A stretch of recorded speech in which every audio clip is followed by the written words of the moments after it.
wabarakatuh. Alhamdulillah, Rabbil alamin. Wassalatu wassalamu ala asrafil anbiya'i wal mursalin wa ala alihi washabihi ajma'in. Amma ba'du. Puji syukur, marilah sama-sama kita panjatkan kehadirat Allah Subhanahu wa taala yang mana oleh Allah telah memberikan kita hidayah, umur panjang sehingga kita dapat berkumpul di ruangan yang sangat sederhana ini, yaitu untuk mengikuti ataupun bersosialisasi ataupun sharing tentang pembahasan budaya positif.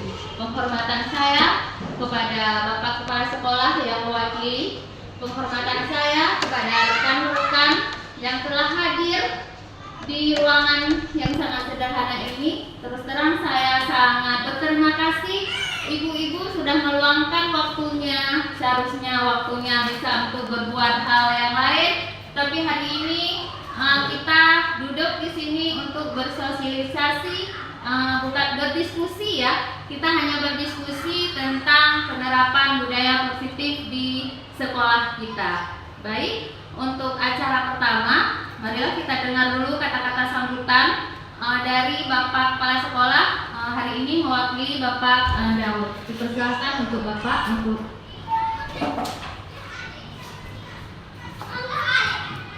Assalamualaikum warahmatullahi wabarakatuh. Alhamdulillah rabbil alamin wassalatu wassalamu ala asrafil anbiya'i wal mursalin wa ala alihi washabbihi ajma'in. Puji dan syukur sama-sama kita panjatkan kehadirat Allah Subhanahu wa taala yang mana kita telah dapat berkumpul di ruangan yang sederhana ini, yang tujuannya tak lain bukan untuk kita ikuti kakak kecil, yaitu tentang budaya positif lingkungan. Kita perhatikan pada saat ini kita belum semuanya yang ada yang istilahnya yang lewat tentang kurikulum merdeka yang selama ini yang kita idam-idamkan. Begitu juga guru-guru penggerak baik di antara kita semuanya ada yang belum. Tapi pada saat ini mohon kita pacukan, mohon kita ikuti. Kalau ada bimbingan seperti ini kita ikuti. Semoga nanti waktu ada pengetesannya, semoga kita lewat semuanya jadi guru penggerak di sekolah kita ini. Inilah yang saya dapat sampaikan, lebih dan kurang saya mohon maaf. Saya akhiri. Assalamualaikum warahmatullahi wabarakatuh. terima kasih kepada Bapak Daud.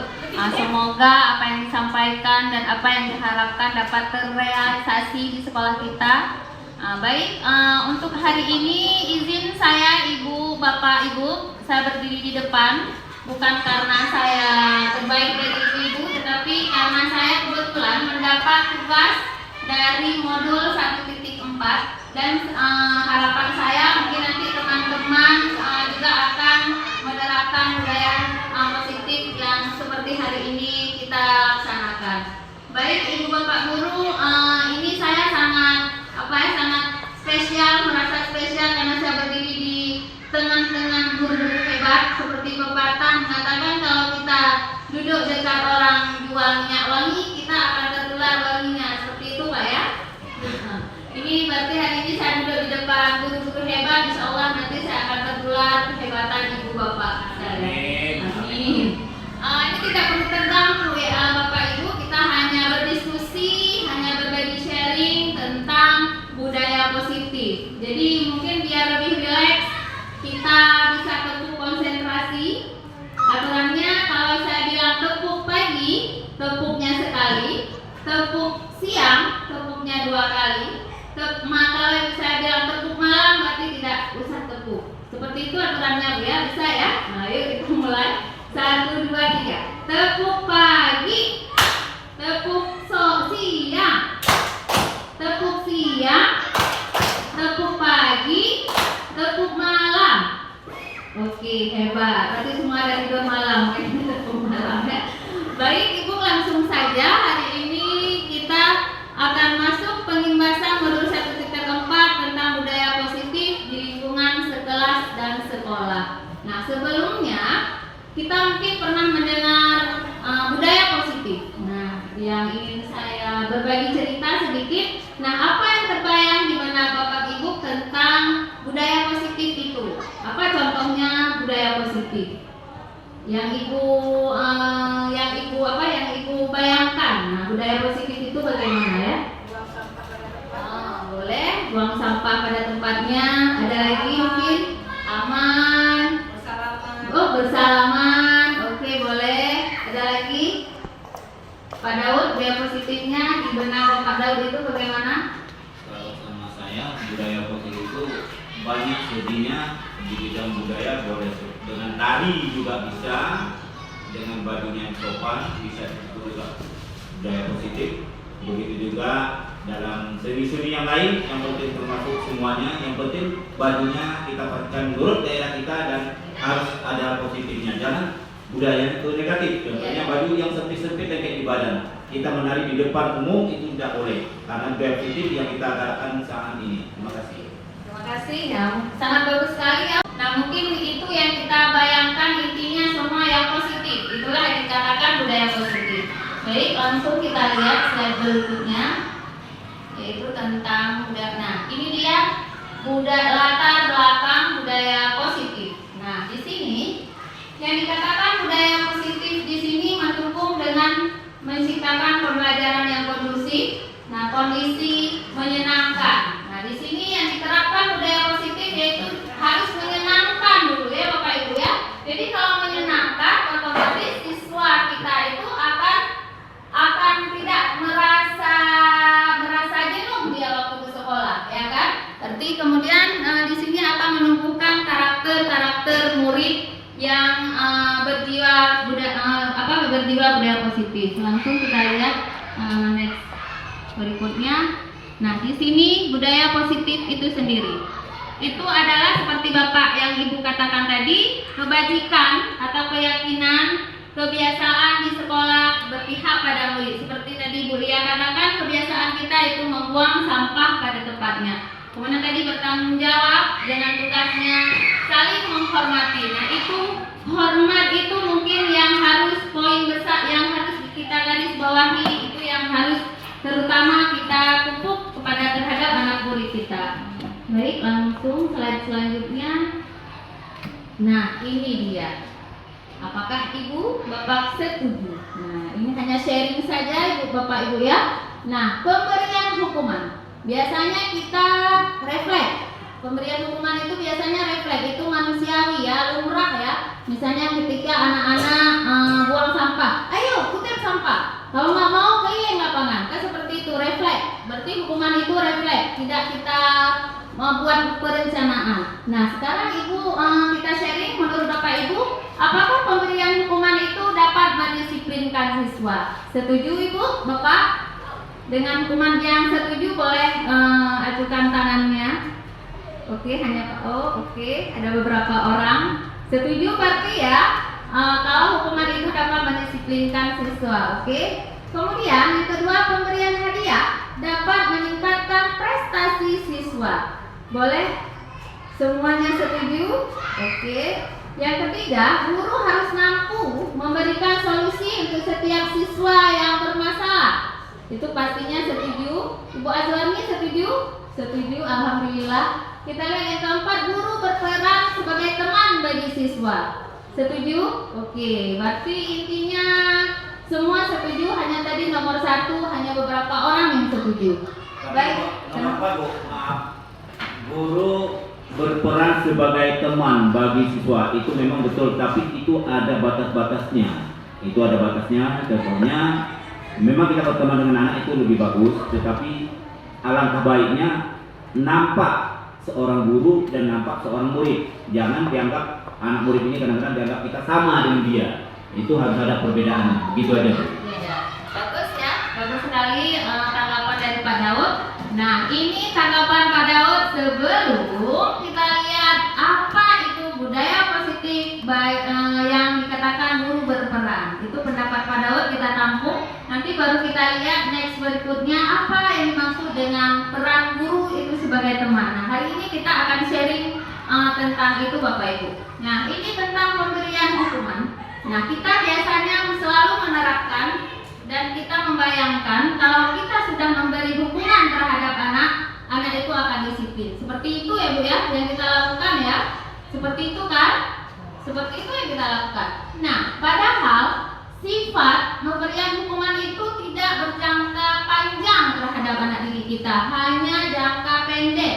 Akibat yang diterima sama anak, misalnya kita suruh tadi keliling putar lapangan, yang dirasakan anak itu apa ya menurut Bapak Ibu? Apa yang dirasakan? Apakah dia lega? Apa dia sadar dengan kesalahannya? Kesal. Kesal. Mungkin bahkan dendam ya. Kalau anak SMA mungkin kita pakai pergi mobil dan memberi hukuman terhadap anak, anak itu akan disiplin. Seperti itu ya Bu ya, yang kita lakukan ya. Seperti itu kan? Seperti itu yang kita lakukan. Nah, padahal sifat pemberian hukuman itu tidak berjangka panjang terhadap anak didik kita, hanya jangka pendek. Akibat yang diterima sama anak, misalnya kita suruh tadi keliling putar lapangan, yang dirasakan anak itu apa ya menurut Bapak Ibu? Apa yang dirasakan? Apakah dia lega? Apa dia sadar dengan kesalahannya? Kesal. Kesal. Mungkin bahkan dendam ya. Kalau anak SMA mungkin kita pakai pergi mobil kereta kita bannya bagus, pulang udah dibocorin ya. Nah, dendam dia. Oh, ini bapak ini gara-gara tadi suruh saya diberi hukuman. Nah, berarti intinya hukuman itu tidak berlangsung jangka panjang terhadap anak didik kita. Tapi itu lumrah Bapak Ibu, manusiawi, karena kan kita refleks. Memberi hukuman itu kita refleks ya, itu manusiawi. Kemudian pemberian hadiah. Nah, tadi banyak juga yang setuju pemberian hadiah. Nah, tetapi ini juga tidak berlangsung secara jangka panjang, karena anak-anak yang lain yang tidak diberi hadiah, mereka itu akan merasa pesimis. Nah, dan kemudian anak tersebut tuh bergantung dengan hadiah. Apakah kita memberikan hadiah 1 semester sampai 2 semester selalu terhadap anak-anak? Gimana? Menurut Bapak Ibu, apakah kita selalu memberikan hadiah? Gimana? Sanggup kita memberi hadiah? Selalu kita terapkan, oh kalau saya tidak ada hadiah, saya nggak mau buat PR. Sanggup. Boleh? Kenapa bisa dikatakan sanggup? Bisa Ibu berbagi sharing dengan kita? Baik, hadiah di sini mungkin bukan harus barang ya Bu. Hadiah di sini adalah dengan pujian, dengan apresiasi, itu sudah merupakan suatu hadiah. Malahan hadiah itu yang pujian, apresiasi itu maka akan terngiang-ngiang dengan siswa seperti itu. Jadi insya Allah kalau masalah hadiah itu insya Allah sanggup. Tapi kalau ada sesekali rezeki, boleh kita berikan hadiah ini seperti coklat Kak Daud ya. Sering-sering ya. Boleh tepuk tangan untuk pendapatnya Ibu Aksa. Nah, itu pendapat kita ya. Pendapat Ibu Aksa berarti sanggup memberi hadiah. Nah, sekarang kita lihat imbasnya untuk anak-anak yang tidak diberi hadiah. Kita posisikan ya. Misalnya Bu Bli Aksa, jika Pak Daud mendapat hadiah coklat selalu sama Bu Bli Aksa. Kita posisi anak yang tidak pernah mendapat hadiah dari Bu Bli Aksa. Bagaimana perasaan kita? Gimana ya? Merasa sedih. Nah, itu dia. Apakah kita mau anak yang tidak mendapat hadiah itu selalu merasakan kesedihan? Tidak. Ya, tidak. Nah, berarti dengan berpacu kita memberikan motivasi untuk dia. Yang pertama, udah tahu dia belum dapat dia. Coba kamu coba bangkit kamu untuk tahun ini dia sudah depan, coba kamu lah dapat hadiahnya. Ya pun hadiah nggak seberapa, yang penting dia gairah belajar itu lebih menguntungkan bagi dia. Oh, saya ada sesuatu dari itu kalau saya giat belajar. Dengan adanya kita berikan hadiah itu lebih bagus. Anak yang lain bisa cemburu di tentang dalam pendidikan untuk memacu antara satu dengan yang dua. Itulah kira-kiranya. Berarti intinya tetap ya harus memberi hadiah ya. Nanti boleh kita lihat apakah betul yang beri hadiah itu dapat berlangsung secara jangka panjang. Baik, kemudian guru mampu memberikan solusi. Nah, pasti setiap anak murid kita kalau ada bermasalah mengadunya sama kita ya. Otomatis kita sebagai guru harus bisa memberi solusi terhadap permasalahan anak didik kita. Nah, tadi guru berperan sebagai teman. Tadi sudah kita dengar pendapat dari Pak Daud. Berarti kita harus menempatkan diri ya Pak ya. Harus menempatkan diri bagaimana menjadi teman dan bagaimana menjadi seorang guru.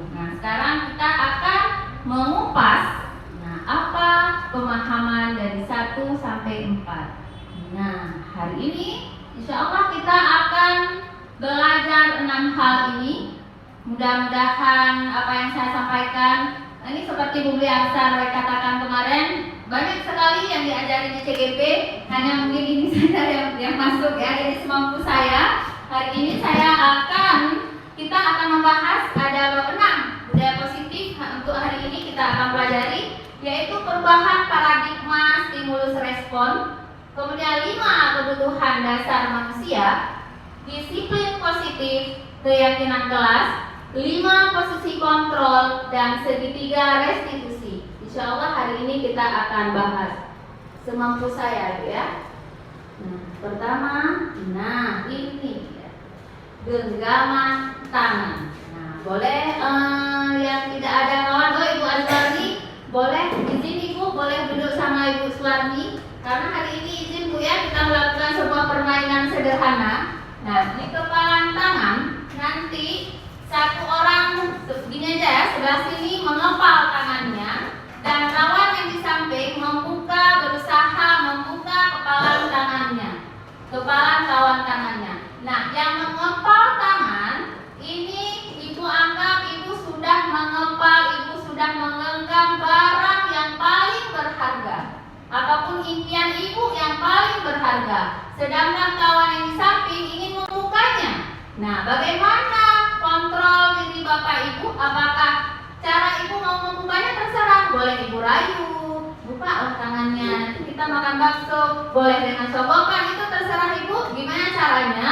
Kawannya bisa membuka kepalan tangannya. Di dalam yang kemudian yang orang yang sudah memegang kepalan tangannya itu merupakan sebuah barang yang berharga. Apakah Ibu mau membuka atau tidak? Bisa sudah dimengerti ya permainannya Bu ya? Bisa kita langsung mulai Bu ya. Nah, sebelah sini mengepal, sebelah kanan boleh membuka. Silakan dikepal, 1, 2, 3. Silakan kalau sampai dibuka, boleh dirayu, boleh dengan memujuk, boleh dengan marah. Buka enggak ya? Terserah ya. Yang penting lawannya mau membuka. Nah, silakan. Boleh Ibu menggoda. Nah, buatkan boleh menggoda. Terserah. Anak bilang ini. Mungkin boleh dengan menggoda. Terserah cara Ibu gimana biar lawannya itu mau membuka. Kami berpasangan di mana? Menggoda. Nah, ini pas kali. Itu kan. Kami kan berpasangan dengan ibu. Ya. Pas kali itu. Boleh menggoda. Ibu Hamzah ini kalau pandai merayu bisa saya buka. Iya. Kalau nggak mau merayu nggak bisa. Berarti bukan dengan merayu terus. Boleh dengan menghardik atau memarahi terserah. Pokoknya intinya biar Buka dibuka enggak? kawannya. Buka enggak?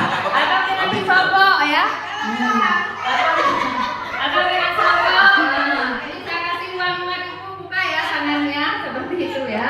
Nggak mau. Oh, nggak mau. Begitulah permainan kita. Boleh. Oke, selesai. Intinya mau Ibu buka? Tidak. Yang lawannya, Ibu mau nggak berusaha untuk kawannya dibuka tangan? Mau dengan cara apa tadi? Merayu. Ada lagi? Membuka ya. Pokoknya macam hal. Tetapi kita lihat tidak ada satupun yang mau membuka tangannya. Baik, kita lihat apa maksud membuka kepalan tangan ini. Nah, ini dia. Membuka tangan itu merupakan perubahan paradigma. Nah, proses tadi permainan yang telah tadi kita mainkan membuka tangan, itulah posisi kontrol murid. Nah, kita tidak bisa mendorong murid, tetapi murid itu harus dari kesadarannya sendiri, bukan dari luar. Nah, di sini guru itu memiliki peran mewujudkan budaya positif di sekolah. Budaya positif dengan perubahan paradigma, yaitu dengan mengontrol seperti yang tadi.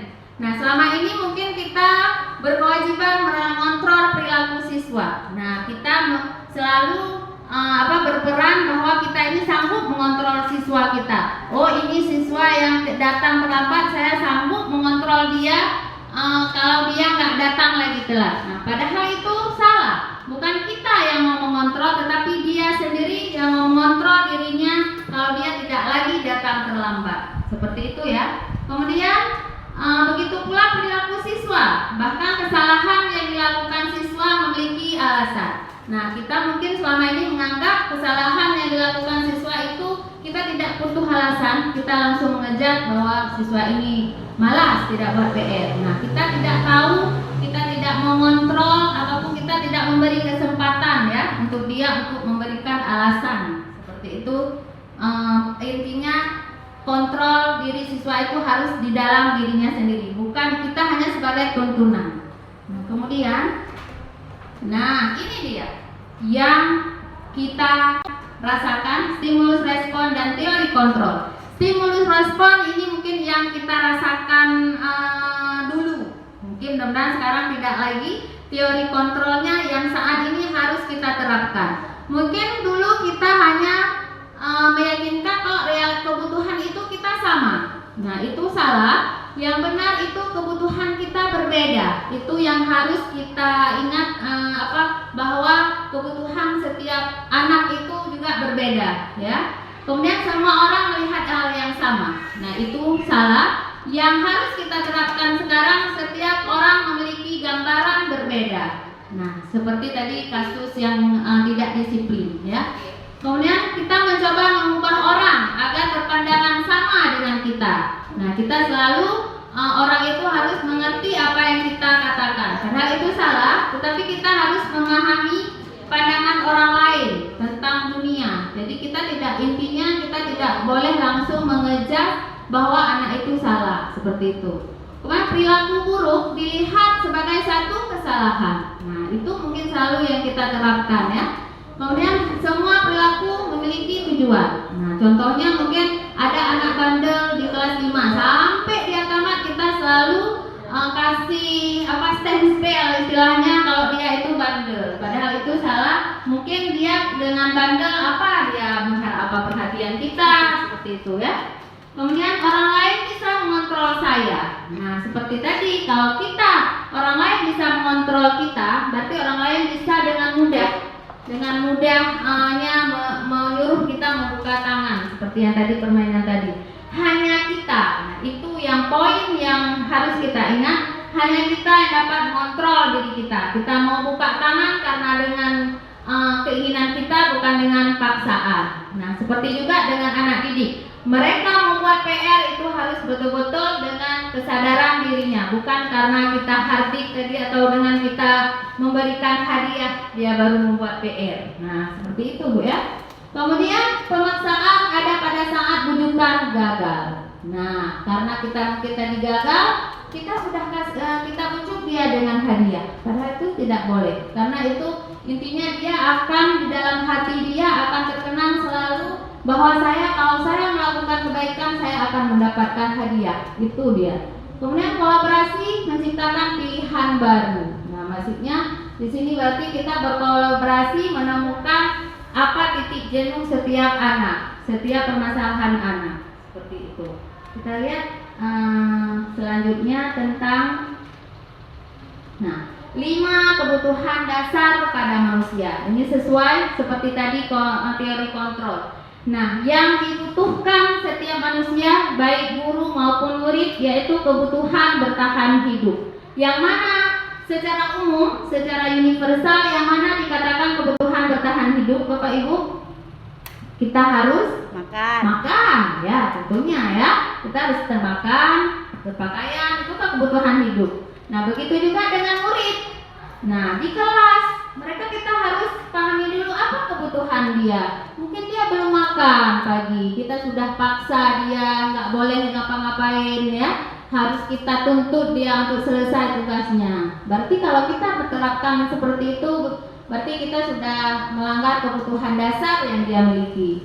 Kemudian kasih sayang dan rasa diterima. Nah, itu mungkin yang poin besarnya. Dia merasakan tidak ada perbedaan antara kawannya. Kemudian penguasaan atau kemampuan, kebebasan. Nah, di sini kebebasan artinya bebas. Kita menuntut anak bebas, tetapi bebas boleh, tapi kita sebagai tugas guru kita menuntunnya. Apa arti itu kebebasan? Contoh misalnya, Bu, saya nggak mau selalu di kelas belajar, saya maunya di luar. Nah, itu kebebasan boleh kita terapkan. Kita nggak berarti harus menghargai hak dasar kebutuhan anak tersebut. Kemudian kesenangan itu yang paling penting ya. Anak-anak kalau sudah senang, berarti belajarnya nggak usah dipaksa ya. Berarti gimana tugas kita agar kelas itu kita ciptakan kesenangan. Sudah. Kemudian yang selanjutnya akan kita lihat disiplin positif. Nah, yang ketiga kita sudah tentang tadi yang masalah kebutuhan dasar itu sudah jelas Bapak Ibu ya. Nah, disiplin positif ini cara kita menerapkan disiplin tanpa kekerasan dan ancaman bagi murid. Nah, seperti tadi yang setuju tadi tentang hukuman, berarti itu tidak menerapkan disiplin positif. Kemudian dalam menerapkan disiplin positif, murid diajarkan untuk memahami konsekuensi. Nah, Ibu Bapak, apakah ada perbedaan konsekuensi dengan hukuman? Kira-kira ada perbedaan? Apa itu konsekuensi? Apakah itu hukuman? Apakah ada perbedaan atau sama? Gimana menurut Bapak Daud? Sama tidak konsekuensi dengan hukuman? Yang biasa diterapkan hukuman apa konsekuensi? Biasa ya. Kalau yang biasa ada yang hukuman, ya kebanyakan kita katakan hukuman. Istilahnya dia kalau kita ngomong sehari-hari melanggar daripada yang kita suruh. Contohnya umpamanya, yaudah kita bikin ini harus selesai. Dia bukan berbuat yang seperti yang kita suruh, dia malah jalan-jalan atau segala macam dia buat suka hati dia.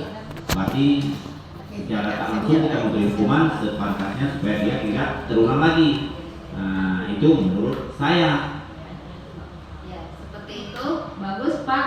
Nah, berarti dia secara tidak langsung anak itu harus kita terapkan bahwa kalau saya melanggar saya akan menerima konsekuensi, ya. Seperti itu pengertiannya.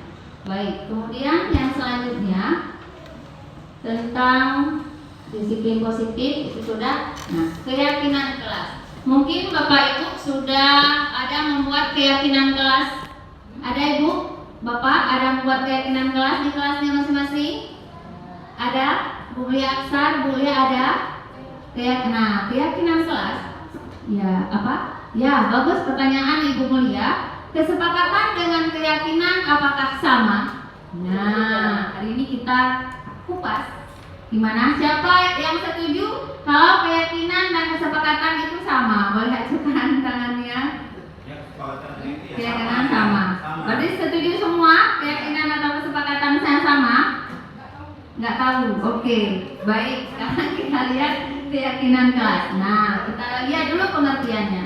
Keyakinan kelas adalah kesepakatan kelas yang diyakini bersama oleh guru dan murid. Nah, sebelum IKN kita mengatakan kesepakatan kelas, tetapi setelah IKN kita lebih menonjol kepada keyakinan kelas. Nah, keduanya itu sama. Kesepakatan artinya juga kita berkolaborasi atau membuat kesepakatan bersama. Nah, keyakinan kelas juga sama, pengertian sama. Cuman sekarang kita lebih secara umum ditulisnya keyakinan kelas, ya, bukan lagi kesepakatan kelas.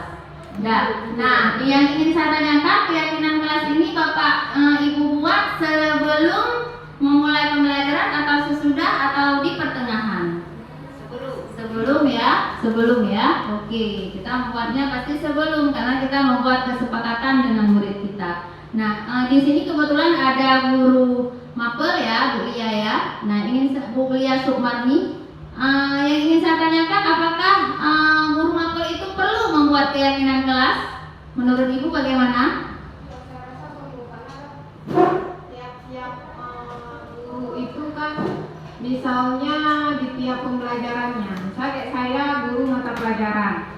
Jadi saya rasa perlu untuk membuat keyakinan kelas dengan anak-anak, di mana kelas yang akan saya ajarkan begitu. Berarti sudah dibuat Ibu ya?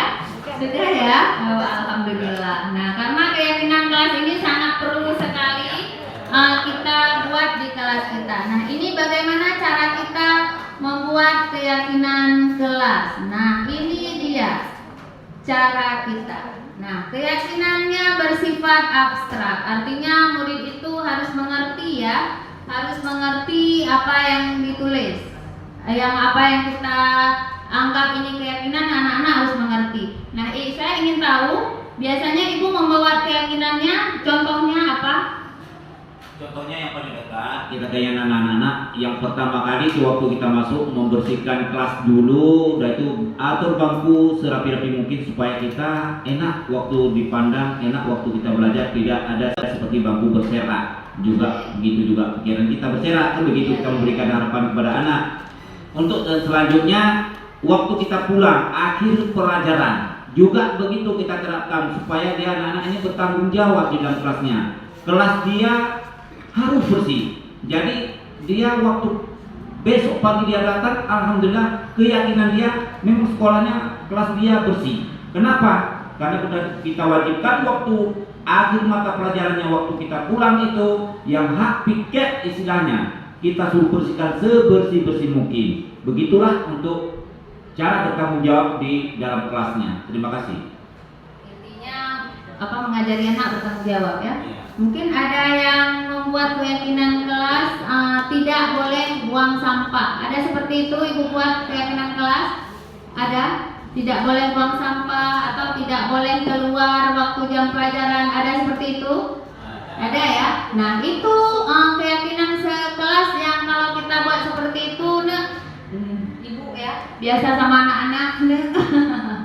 Udah biasanya itu kalau kita buat tidak membuang sampah di kelas. Nah, itu kita ubah keyakinan kelas kita dari negatif ke positif. Kalau tidak membuang sampah, berarti itu arti kosakatanya itu negatif. Jangan kita buat tidak membuang sampah di kelas, tapi kita jadikan ke kalimat positif, misalnya jagalah kebersihan. Nah, seperti itu. Berarti kalau ada keyakinan kelas kita sekarang ada kita buat tidak boleh ejek-ejekan. Itu masih kata-katanya di dalamnya terdapat negatif. Jadi kalimat negatif itu kita ubah ke kalimat positif, tidak ejek-ejek, maka bisa kita buat kalimat positifnya menghargai sesama teman, seperti itu Bu ya. Misalnya lagi pokoknya jangan ada kata tidak. Itu masih bersifat kata-kata negatif. Jadi kita usahakan negatif itu kita ubah ke dalam kalimat positif. Misalnya bersih itu indah. Nah, seperti itu keyakinan kelasnya. Nah, mungkin selama ini Bapak Ibu membuat keyakinan kelasnya bersepakat ya dengan anak didik ya. Seperti itu ya. Nah, kemudian kita tempel. Nah, ini ada masukan sedikit biar anak-anak lebih bertanggung jawab dalam membuat keyakinan. Jadi anak-anak tidak hanya menempel, dia melihat tempelan di dinding, tapi kita usahakan anak-anak tersebut boleh dia tanda tangan ataupun dia mencap jempol. Ini kebetulan saya lupa kasih contoh di slide ini. Nah, jadi dengan dia melihat keyakinan kelas yang dibuat, oh berarti saya di situ sudah setuju, ada tanda tangan saya, ada nama saya. Jadi seperti itu Bapak Ibu, kita buat lebih variasi lagi. Jadi bukan hanya dengan kata-kata, tapi dia memang sudah meyakini bahwa ini keyakinan yang mereka buat. Nggak usah banyak-banyak Ibu keyakinan kelasnya, cukup 7, 10, yang penting anak-anak itu bisa memahami apa yang sudah mereka tulis. Seperti itu Bu ya. Nah kemudian, tapi saya yakin bagus-bagus sekali ya keyakinan yang Ibu buat. Nah ini contoh-contohnya di kelas 1 gitu ya sampai kelas 6. Nah di samping ini boleh kita kasih bubuhi tanda tangannya ataupun cap jempol beserta didik. Seperti itu. Jadi anak tersebut lebih lagi bertanggung jawab dengan keyakinan yang sudah dibawa. Nah ini proses membuat keyakinan kelas seperti Ibu. Nah baik. Nah, yang keyakinan jelas, yang keyakinan kelas sudah Bu ya. Karena semua pun kita sudah menerapkan. Mungkin hanya kita tambahkan saja biar lebih anak itu mengerti keyakinan yang dibuat, boleh kita suguhi dengan tanda tangan atau cap jempol. Nah, sekarang posisi kontrol. Nah, seperti tadi, posisi kontrol yang saya suruh mengepal tangan. Nah, di sini Dr. William Glasson dia berkesimpulan ada 5 posisi kontrol kita sebagai guru. Posisi kontrol kita terhadap anak. Kita jadikan anak itu bagaimana? Apa dengan cara menghukum? Atau pembuat rasa bersalah, atau teman, atau pemantau. Yang ini manajer Bu ya, nggak nampak, dan manajer. Nah di sini Ibu boleh menulis di post-it ini. Ibu mau yang mana? Boleh tulis lebih dari satu atau satu. Ibu merasa posisi kontrol Ibu itu apa, sebagai penghukum atau sebagai teman atau selanjutnya? Silahkan dibagi Ibu. Ibu tulis di sini, boleh di post-it ini. Ya, bagi Ibu, tolong dibagi. Yang menurut pilihan Ibu ya, pilihan Ibu menurut hati, maaf Ibu, menurut hati Ibu, ya. Ibu sebagai apa? Apa Ibu sebagai penghukum, teman, manajer ya? Berarti ada, tunggu. Nah, mana tadi? Nah, ini dia. Nah, yang mana posisi kontrol yang Ibu rasakan, yang Ibu terapkan selama ini? Apakah sebagai penghukum, atau pembuat rasa bersalah, atau teman, atau pemantau, ataupun manajer? Sudah Bapak Ibu tulis? Kalau misalnya Ibu merasa ada dua posisi kontrol yang Ibu miliki, boleh. Kalau satu saja juga boleh. Ini yang Ibu miliki ya saat ini, posisi kontrol Ibu menghadapi anak-anak itu yang mana? Apa penghukum, pembuat rasa bersalah, teman, atau pemantau, atau manajer? Sudah ya Bapak Ibu ya? Nah, nggak usah dikumpul, Ibu simpan saja. Sekarang kita lihat dulu. Nah, video posisi kontrolnya. Selamat menyaksikan Bapak Ibu. Kita lihat. Nggak ada suara ya? Sudah. Tunggu Bu ya. Ini nggak ada suara. Sebentar.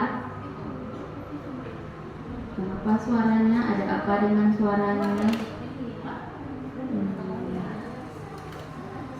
Peraturan apa yang di sekolah kita? Nah, jadi anak ini merasa sangat bersalah, dia hanya mengangguk-angguk saja, dan gurunya tanpa menanyakan alasan kenapa anak ini bisa terlambat. Ini dengan cara penghukum. Tadi ada Ibu Bapak pilih ya, penghukum ya. Ada yang memilih tadi penghukum? Ada ya. Kemudian selanjutnya video tentang, nah anak ini dengan menunduk dia iklan. Kemudian posisi manajer. Ini sudah dulu. Nah ini posisi menghukum. Kemudian posisi berbuat salah tadi, kita langsung melihat menuduh kesalahan anak tersebut. Dan kemudian yang terakhir adalah sebagai posisi manajer. Nah dalam posisi manajer ini kita memberikan solusi kepada anak tersebut agar anak tersebut jangan lagi terlambat. Nah solusinya anak tersebut dengan sendiri dia memecahkan masalahnya. Nah di sini di video ini masih tentang merasa bersalah. Ini yang merasa bersalah. Jadi ibu itu mengatakan, apakah tidak kasihan dengan saya? Saya nanti dimarah sama kepala sekolah gara-gara kamu terlambat. Anak tersebut hanya terdiam, tertunduk malu, dan anak tersebut betul-betul merasa sangat bersalah dengan yang telah dilakukannya. Nah hal ini sangatlah tidak baik ya pada anak didik kita, karena dia kita tanamkan jiwa bersalah dia terhadap dirinya. Nah ini ibunya masih ngomel, dikatakan nanti ibu bisa jantungan karena gara-gara anak tersebut gurunya bisa dihukum oleh kepala sekolah. Nah anak tersebut tertunduk sangat merasa bersalah. Nah ini sebagai posisi teman, mungkin tadi Bapak Ibu ada menulis sebagai posisi teman. Nah masih dengan kasus yang sama. Kita lihat bagaimana cara ibu ini menerapkan dengan posisi teman. Nah, dia memanggil anak tersebut tetap. Kemudian, nah dalam posisi teman, ibu ini dengan nada yang sangat lembut, nah dengan basa-basi mengatakan kenapa kamu bisa terlambat, seperti itu ya. Betul-betul sangat sangat harmonis. Nah, di sini kamu bukannya anak yang larinya paling kencang, kok bisa terlambat ke sekolah gitu ya. Nah, saya terlambat bangun tadi Ibu. Jadi biarpun saya lari kencang, nah kalau kita tenang pasti anak tersebut mau ya bercerita. Ya sudah, nanti lain kali larinya lebih kencang ya. Nah, biar tidak terlambat lagi. Bikin senang ibu, demi ibu, bisa kan? Nah, itu betul-betul sebagai posisi teman. Nah, anak itu dengan happy-nya ya, tapi dia tidak merasa kalau dia itu berbuat kesalahan ya. Tapi dengan santainya. Nah, ini sebagai pemantau. Posisi kita sebagai pemantau masih dengan kasus yang sama. Nah, berarti posisi kita di sini sebagai pemantau terhadap kasus anak tersebut. Dipanggil lagi namanya. Nah, apa peraturan sekolah kita tentang jam berapa? Ditanya peraturannya langsung terhadap anak tersebut. Kita harus ke sekolah jam berapa? Nah, ya betul ya, sudah tahu konsekuensinya. Nah, berarti langsung kesalahannya tersebut dihubungkan ke konsekuensi yang harus didapat. Nah, berarti dia setelah terlambat dia harus menerima konsekuensi, dia harus tinggal di kelas selama 20 menit. Nah, berarti kita di sini menanamkan konsekuensi. Langsung dihukum tanpa menanyakan alasannya, langsung dikasih konsekuensi terhadap kesalahannya. Nah, ini yang terakhir yaitu kita sebagai manajer. Nah, kita lihat sebagai manajer bagaimana dihadapi kasusnya. Aduh, saya telat dipanggil lagi gitu ya. Nah, ini nadanya lembut. Maaf Bu, saya terlambat. Ditanya sekolahnya masuk jam berapa? Telatnya 20 menit. Nah, di sini ditanya jadi bagaimana? Berarti ibu itu menanyakan masalah terhadap anak tersebut, tidak langsung menuduh ya. Di sini kita lihat. Nah, jadi bagaimana? Tak nampak kata-katanya Bu ya. Nah, ditanya apakah itu sesuai dengan keyakinan kelas? Nah, tidak, dibilang menghargai diri sendiri dan orang lain, setuju dengan prinsip saling menghormati. Nah, dia meyakininya. Nah, di sini guru dengan bijak memberikan solusi, memperbaiki masalah. Di sini kita lihat masalahnya bukan guru yang atasi, nah tapi dia atasi sendiri. Dia akan coba menyetel jamnya sendiri. Berarti bukan guru ya. Dia itulah namanya posisi kontrol sebagai manajer. Nah, dia menyetel alarm. Nah, ada kakaknya dibilang lagi dan ada ibunya. Nah, berarti anak tersebut langsung memahami kenapa anak tersebut telat. Berarti seorang guru dia betul-betul memposisikan sebagai manajer. Nah, adakah tadi Bapak Ibu yang posisi kontrolnya memilih penghukum? Apakah ada yang mau mengganti posisi kontrolnya? Apakah di sini di kelima kontrol ini Ibu yang paling setuju posisi kontrol yang mana? Manajer. Ada lagi? Manajer ya. Nah, manajer. Apakah tadi ada yang menulis manajer? Ada manajer? Oke. Berarti di sini dalam video tadi sudah jelas kita harus memposisikan kita sebagai manajer. Jadi dengan manajer anak-anak tersebut bisa mengatasi permasalahannya sendiri, bukan dengan kita ya, bukan masalahnya kita, tapi dia dengan sendirinya dia bisa mengatasi permasalahannya. Nah, ini tadi sebagai penghukum. Nah, jadi guru hanya kalau sebagai penghukum boleh dengan hukuman fisik atau verbal. Itu akibatnya sangatlah tidak fatal sekali terhadap anak didik kita. Nah, ini tadi sebagai penghukum, tidak langsung verbalnya. Nah, ini dengan nada suaranya saja dengan tinggi anak-anak kata lupa ya. Kemudian membuat merasa masalah. Nah, tadi gurunya kamu tidak sayang sedang sama ibu. Nah, itu juga merasa bersalah. Kemudian ini dengan nada lemas, memelas. Nah, ini sebagai teman. Nah, tadi guru dengan humor bercanda dengan anak-anak, tetapi anak-anak tersebut tidak sadar dengan kesalahan dengan posisi teman. Nah, pemantau, dengan memantau kita melihat kesalahan dia dan kita langsung kasih konsekuensi terhadap anak tersebut tanpa kita menanyakan alasannya. Nah, ini yang paling penting. Berarti kita harus sadar posisi kita sebagai guru, kita harus menjadi seorang manajer, ya. Artinya kita harus mengatasi permasalahan anak tersebut tanpa memojok dia, ya. Tanpa kita anak tersebut harus memiliki tanggung jawab dengan kesalahan yang dibuatnya. Tadi kesalahannya telah di sekolah, kemudian dia mau bertanggung jawab dengan cara dia menyetel jam. Kita berharap semoga kita di sini dapat menerapkan posisi manajer. Sekali-kali mungkin manusiawi ya kalau kita menjadi penghukum ya untuk anak-anak kita. Ya, tapi refleks ya, betul Ibu, refleks. Nah, sekarang kita akan mengatasi masalah tersebut dengan restitusi. Nah, apa itu restitusi? Memperbaiki kesalahan mereka dengan memulihkan kesadaran diri anak itu, dia tidak akan mengulangi perbuatan salahnya. Nah, dalam restitusi kita akan menyelesaikan dengan 3, yaitu menstabilkan identitas, validasi tindakan salah, dan menanyakan keyakinan kelas. Nah, di sini ada video tentang segitiga restitusi. Nah, di sini ada video anak yang suka menyontek. Nah, dia kesal, dia suka menyontek. Nah, di sini seorang guru memposisikan dirinya sebagai manajer. Dia tidak langsung dikatakan tukang fitnah. Nah, di sini cara kita menstabilkan masalah. Misalnya ada anak yang katakan kita, Pak, kawan saya memfitnah saya. Nah, kita jangan langsung, ya mana dia?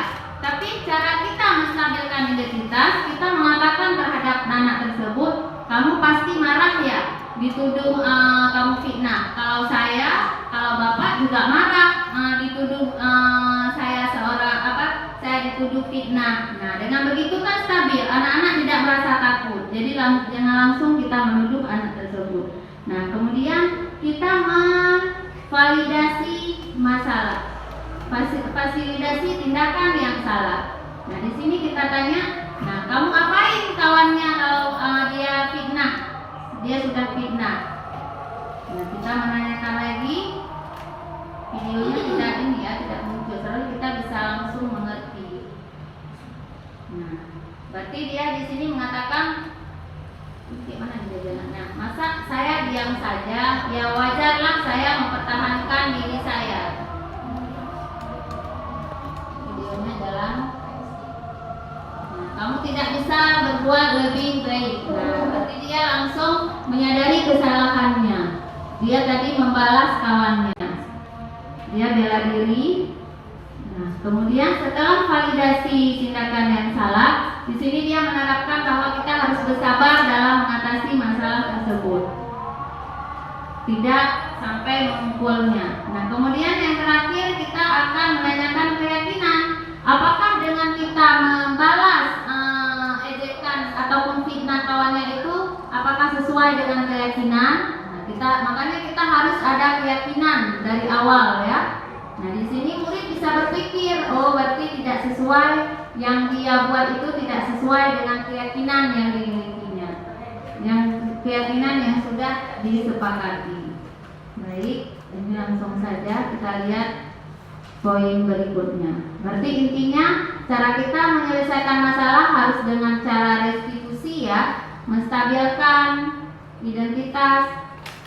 Nah, ini dia menstabilkan identitas, yaitu berbuat salah itu tidak apa-apa, kita bilang sama anak kita, bahwa itu lumrah, bahwa kita juga pernah melakukan kesalahan. Jadi anak-anak bisa nyaman bercerita dengan kita. Kemudian dalam validasi identitas masalah. Nah, ini ada kasus Ibu Bapak. Kasusnya ada seorang murid belajar di pelajaran bahasa Inggris, dia tidur-tiduran. Nah, Fajar ini dia tidak mau maju ke depan, dia hanya terpaku. Kemudian sambil memegang buku bahasa Inggrisnya dan menginginkan spidolnya. Ayo Fajar, makanya jangan tidur-tiduran. kali perhatikan sudah sana duduk kembali. Kira-kira siapa yang bisa? Fajar pun kembali duduk di bangkunya. Nah, kita mungkin sering menghadapi kasus seperti ini, anak yang tidak mau memperhatikan pelajaran. Nah, di sini posisi kontrol kita sebagai apa ya Bapak Ibu kalau tidak ada anak yang tidak mau memperhatikan pelajaran? Apakah kita sebagai penghukum atau sebagai pemantau atau manajer? Yang mana kira-kira yang tepat? Boleh Ibu sharing? Boleh, siapa? Boleh Ibu Aksa? Gak apa-apa. Kan sering ya kita hadapi ya kasus seperti ini. Apakah cara kita menghadapi? Apakah kita menggunakan posisi kita sebagai penghukum atau sebagai teman atau sebagai pemantau atau sebagai manajer? Kalau ada anak-anak yang tidak mau memperhatikan pelajaran di kelas. Bagaimana? Nah, bagus. Bagaimana caranya? Hal apa yang harus kita terapkan kepada anak-anak kita jika tidak ada yang mau memperhatikan pelajaran? Nah, di sini kita jangan menerapkan posisi kontrol penghukum karena anak-anak pasti akan merasa jenuh. Nah, di sini posisi kontrolnya kita lihat. Posisi kontrol yang dapat kita terapkan yaitu yang pertama adalah pendekatan pembuat rasa bersalah. Nah, kita dekati dulu dia, kita tanya bahwa gimana caranya Fajar itu harus mengetahui apa kesalahannya. Gimana kamu Fajar? Nah, apa kamu tidak kasihan? Nah, itu berarti Fajar di situ merasa dia bersalah. Kemudian kira-kira membaca sikap Fajar. Kebutuhan apa yang dibutuhkan Fajar? Nah, kebebasan, cinta, kasih sayang. Nah, ini dalam pemantau. Kalau pemantau, Fajar kamu tahu tidak peraturan bahwa tidak boleh tidur saat jam pelajaran. Itu pemantau dan kita langsung memberikan konsekuensi. Nah, ini yang biasanya kita terapkan di sekolah. Kalau yang tadi sebagai pemantau langsung kita memberikan konsekuensi, kemudian rasa bersalah langsung kita mengecap bahwa merasa anak itu bersalah. Nah, hal tersebut ternyata tidak berlangsung secara berkepanjangan, tetapi kita harus menempatkan diri kita sebagai manajer.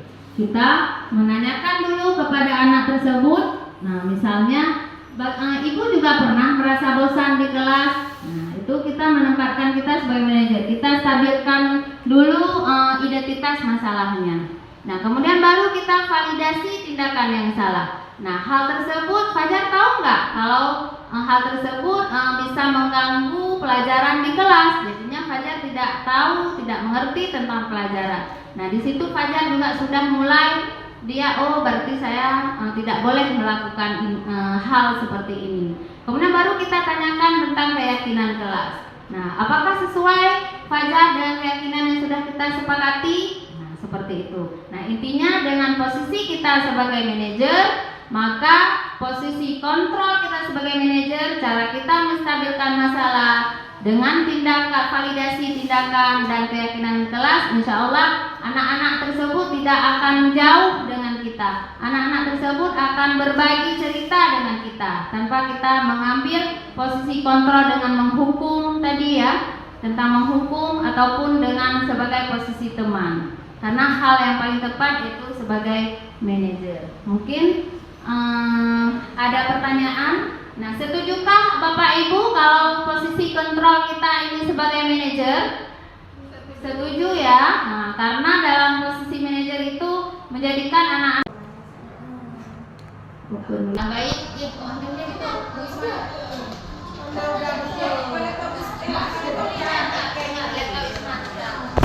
ini kita akan melihat video dengan menghukum.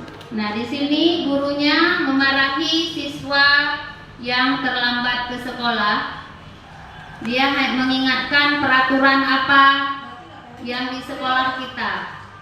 Nah, jadi anak ini merasa sangat bersalah, dia hanya mengangguk-angguk saja dan gurunya tanpa menanyakan alasan kenapa anak ini bisa terlambat. Ini dengan cara berhukum. Tadi ada ibu bapak pilih ya, penghukum ya. Ada yang memilih tadi penghukum? Ada ya.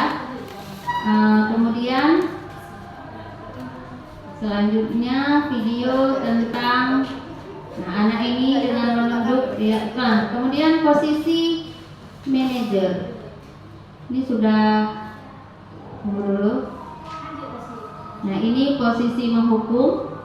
Kemudian posisi berbuat salah tadi, kita langsung melihat menuduh kesalahan anak tersebut. Dan kemudian yang terakhir adalah sebagai posisi manajer. Nah, dalam posisi manajer ini kita memberikan solusi kepada anak tersebut agar anak tersebut jangan lagi terlambat. Nah, solusinya anak tersebut dengan sendiri dia memecahkan masalahnya. Nah, di sini di video ini masih tentang merasa bersalah. Ini yang merasa bersalah. Jadi ibu itu mengatakan, apakah tidak kasihan dengan saya? Saya nanti dimarah sama kepala sekolah gara-gara kamu terlambat. Anak tersebut hanya terdiam, tertunduk malu, dan anak tersebut betul-betul merasa sangat bersalah dengan yang telah dilakukannya. Nah, hal ini sangatlah tidak baik ya pada anak didik kita, karena kita tanamkan jiwa bersalah dia terhadap dirinya. Nah, ini ibunya masih ngomel, dikatakan nanti ibu bisa jantungan karena gara-gara anak tersebut gurunya bisa dihukum oleh kepala sekolah.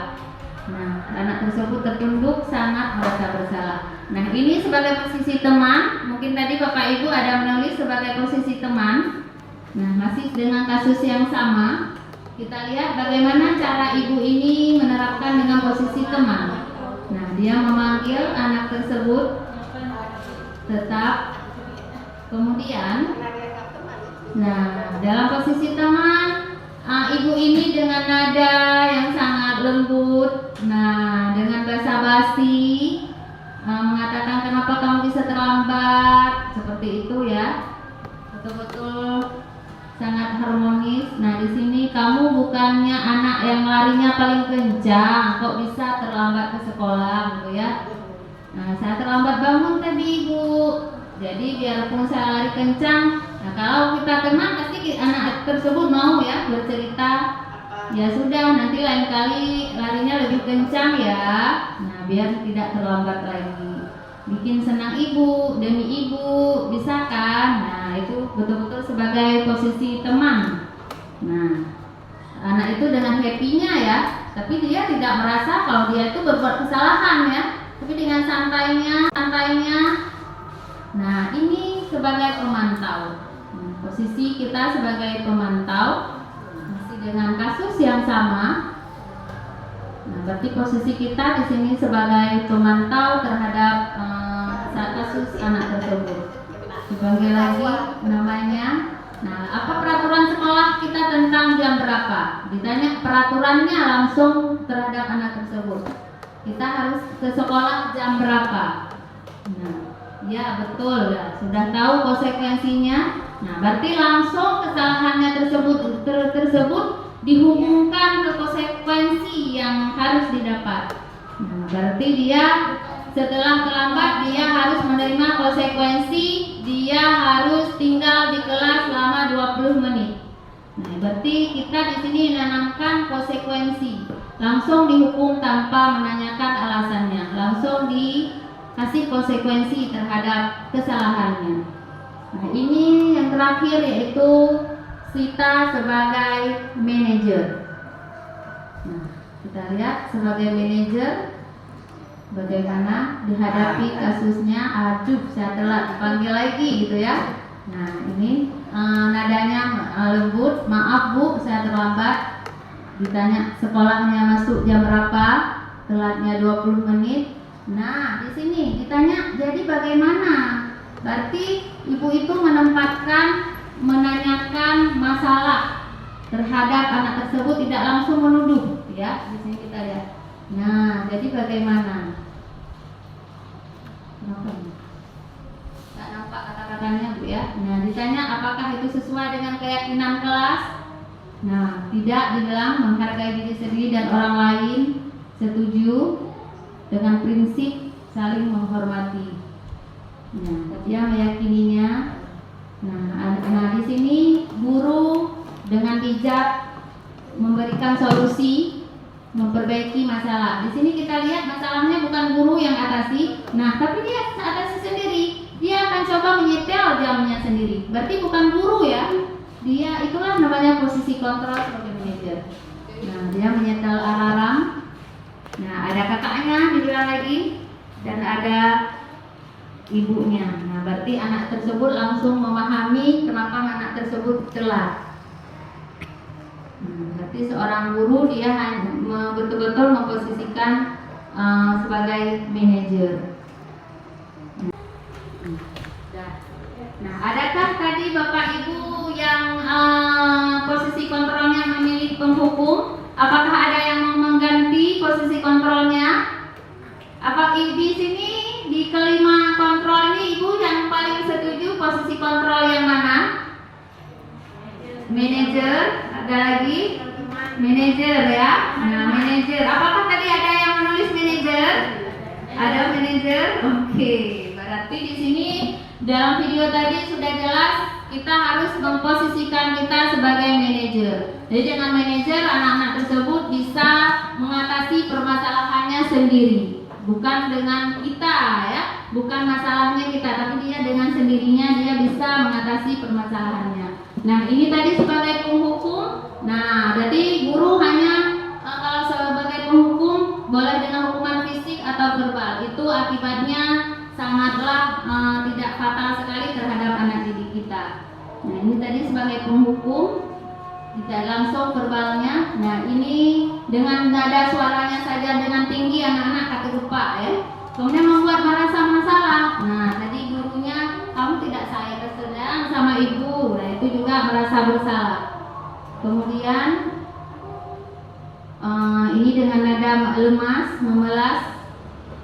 Nah, ini sebagai teman. Nah, tadi guru dengan humor bercanda dengan anak-anak, tetapi anak-anak tersebut tidak sadar dengan kesalahannya, dengan posisi teman. Nah, pemantau, dengan memantau kita melihat kesalahan dia dan kita langsung kasih konsekuensi terhadap anak tersebut tanpa kita menanyakan alasannya. Nah, ini yang paling penting. Berarti kita harus sadar posisi kita sebagai guru, kita harus menjadi seorang manajer ya. Artinya kita harus mengatasi permasalahan anak tersebut tanpa memojok dia ya. Tanpa kita anak tersebut harus memiliki tanggung jawab dengan kesalahan yang dibuatnya. Tadi kesalahannya telat ke sekolah, kemudian dia mau bertanggung jawab dengan cara dia menyetel jam. Kita berharap semoga kita di sini dapat menerapkan posisi manajer. Sekali-kali mungkin manusiawi ya kalau kita menjadi penghukum ya untuk anak-anak kita. Ya, tapi refleks ya, betul Ibu, refleks. Nah, sekarang kita akan mengatasi masalah tersebut dengan restitusi. Nah, apa itu restitusi? Memperbaiki kesalahan mereka dengan memulihkan kesadaran diri anak itu, dia tidak akan mengulangi perbuatan salahnya. Nah, dalam restitusi kita akan menyelesaikan dengan 3, yaitu menstabilkan identitas, validasi tindakan salah, dan menanyakan keyakinan kelas. Nah, di sini ada video tentang segitiga restitusi. Nah, di sini ada video anak yang suka menyontek. Nah, dia kesal, dia suka menyontek. Nah, di sini seorang guru memposisikan dirinya sebagai manajer. Dia tidak langsung dikatakan tukang fitnah. Nah, di sini cara kita menstabilkan masalah. Misalnya ada anak yang katakan kita, Pak, kawan saya memfitnah saya. Nah, kita jangan langsung, ya mana dia? Tapi cara kita menstabilkan identitas, kita mengatakan terhadap anak tersebut, kamu pasti marah ya, dituduh kamu fitnah. Kalau bapak juga marah, dituduh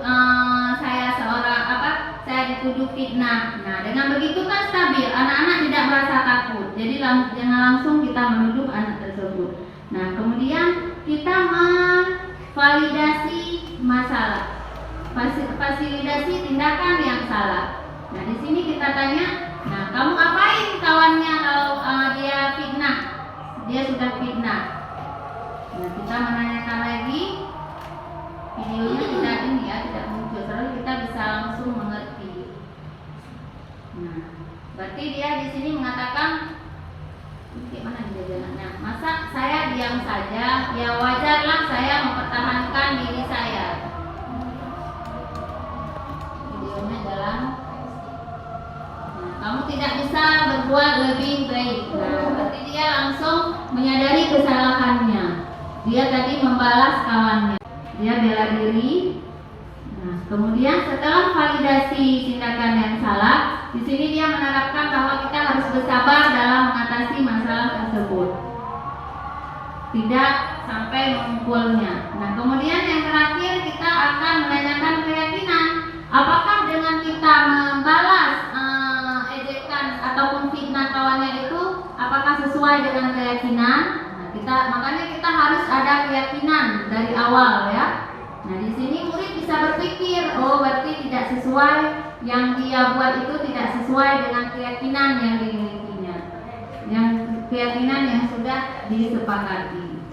Baik, ini langsung saja kita lihat poin berikutnya. Berarti intinya cara kita menyelesaikan masalah harus dengan cara restitusi ya, menstabilkan identitas.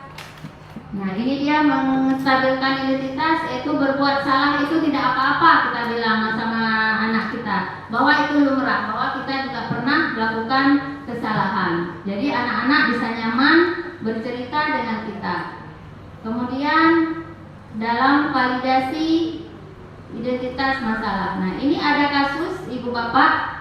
Kasusnya ada seorang murid belajar di pelajaran bahasa Inggris, dia tidur-tiduran. Nah, Fajar ini dia tidak mau maju ke depan, dia hanya terpaku. Kemudian sambil memegang buku bahasa Inggrisnya dan menginginkan spidolnya. Ayo Fajar, makanya jangan tidur-tiduran. Perhatikan sudah, sana duduk kembali. Kira-kira siapa yang bisa? Fajar pun kembali duduk di bangkunya. Nah, kita mungkin sering menghadapi kasus seperti ini, anak yang tidak mau memperhatikan pelajaran. Nah, di sini posisi kontrol kita sebagai apa ya Bapak Ibu kalau tidak ada anak yang tidak mau memperhatikan pelajaran? Apakah kita sebagai penghukum? Seperti bangku berserak, juga begitu juga pikiran kita berserak, kan begitu kita memberikan harapan kepada anak. Untuk selanjutnya, waktu kita pulang akhir pelajaran juga begitu kita terapkan supaya dia anak-anak ini bertanggung jawab di dalam kelasnya. Kelas dia harus bersih. Jadi dia waktu besok pagi dia datang, alhamdulillah keyakinan dia memang sekolahnya kelas dia bersih. Kenapa? Karena sudah kita wajibkan waktu akhir mata pelajarannya, waktu kita pulang itu yang hak piket istilahnya kita suruh bersihkan sebersih-bersih mungkin. Begitulah untuk cara bertanggung jawab di dalam kelasnya. Terima kasih. Intinya mengajari anak bertanggung jawab ya. Mungkin ada yang membuat keyakinan kelas tidak boleh buang sampah. Ada seperti itu ibu buat keyakinan kelas? Ada? Tidak boleh buang sampah atau tidak boleh keluar waktu jam pelajaran. Ada seperti itu? Ada ya. Nah, itu keyakinan sekelas yang kalau kita buat seperti itu, ibu ya, biasa sama anak-anak, udah biasanya itu kalau kita buat tidak membuang sampah di kelas. Nah, itu kita ubah keyakinan kelas kita dari negatif ke positif. Kalau tidak membuang sampah, berarti itu arti kosakatanya itu negatif. Jangan kita buat tidak membuang sampah di kelas, tapi kita jadikan ke kalimat positif, misalnya jagalah kebersihan. Nah, seperti itu. Berarti kalau ada keyakinan kelas kita sekarang ada kita buat tidak boleh ejek-ejekan. Itu masih kata-katanya di dalamnya terdapat negatif. Jadi kalimat negatif itu kita ubah ke kalimat positif, tidak ejek-ejek, maka bisa kita buat kalimat positifnya menghargai sesama teman, seperti itu Bu ya. Misalnya lagi pokoknya jangan ada kata tidak.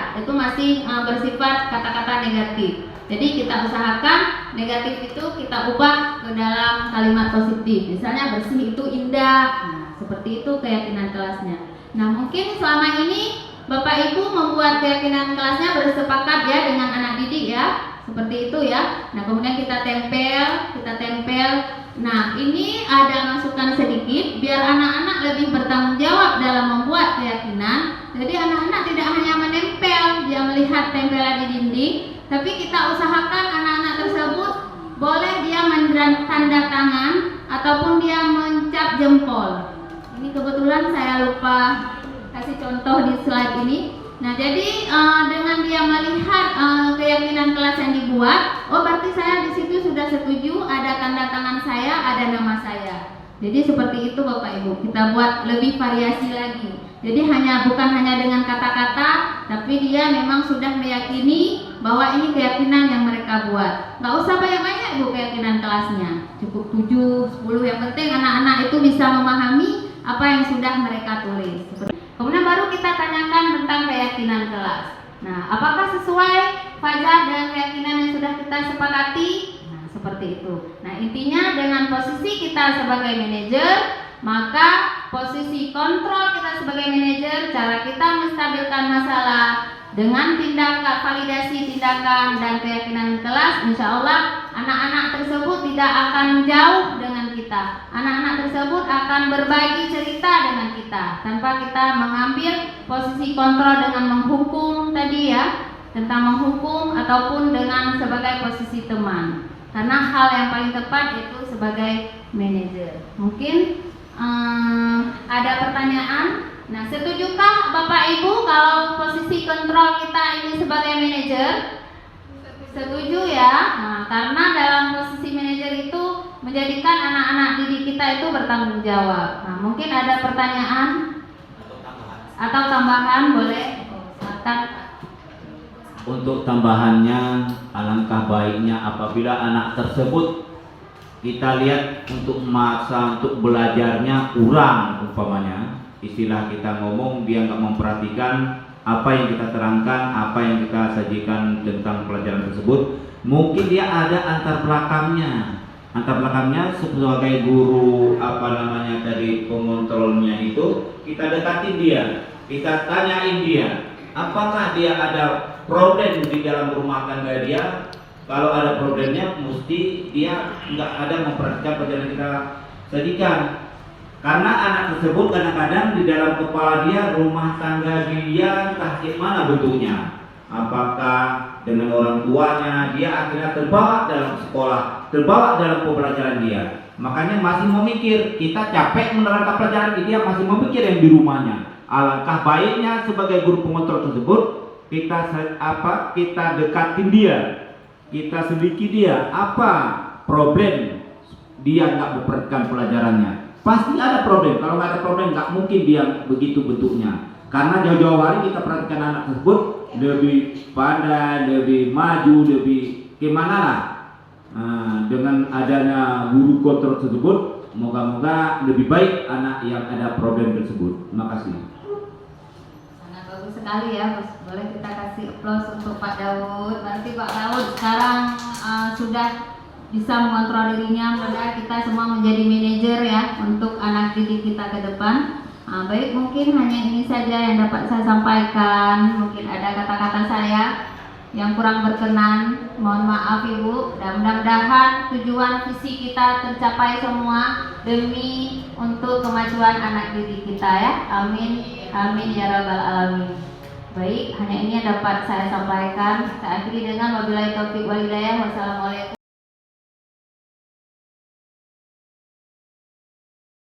Assalamualaikum warahmatullahi wabarakatuh.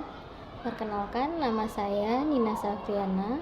Alhamdulillah, hari ini kami telah mengikuti sosialisasi tentang pemaparan budaya positif bersama dengan Ibu Isma. Setelah saya mengikuti sosialisasi ini, saya jadi mengerti bagaimana caranya memecahkan masalah bersama anak didik menggunakan 5 posisi kontrol dan juga segitiga restitusi. Terima kasih Bu Isma. Assalamualaikum warahmatullahi wabarakatuh.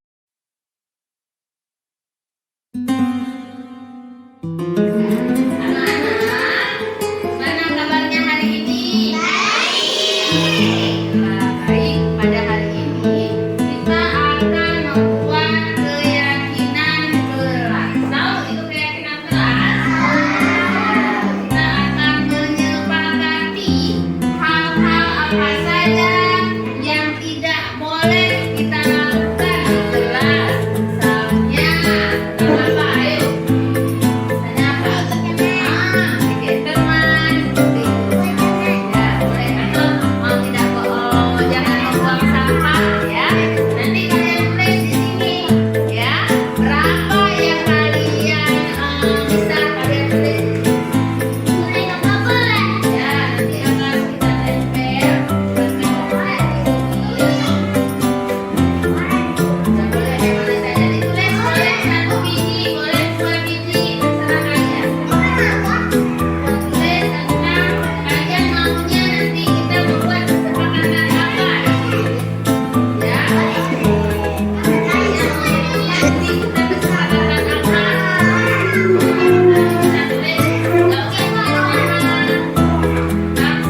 wabarakatuh. Perkenalkan, nama saya Moza Aulia. Hari ini saya senang sekali membuat